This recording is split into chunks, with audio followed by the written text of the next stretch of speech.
আশেপাশের মানুষজন পুড়ে যাওয়া বাচ্চাদের কোলে নিয়ে দৌড়াচ্ছিল হাসপাতালে নিয়ে যাওয়ার জন্য। মেট্রো স্টেশন থেকে সবচেয়ে কাছের হাসপাতাল মনসুর আলী মেডিকেল কলেজের রেগুলার ভাড়া 30 থেকে 40 টাকা, কিন্তু রিক্সাওয়ালারা চাচ্ছিল 120 থেকে 150 টাকা। মাইলস্টোন থেকে কাছাকাছি মডার্ন হাসপাতালের রেগুলার ভাড়া 250 থেকে 300 টাকা, অথচ সিএনজিওয়ালা চাচ্ছে 1000 টাকা থেকে 1200 টাকা।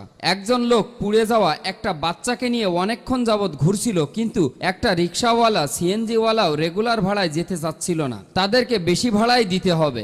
এমনকি একটা প্রাইভেট কার পর্যন্ত থামেনি পুড়ে যাওয়া মাসুম বাচ্চাগুলোকে নিয়ে যাওয়ার জন্য।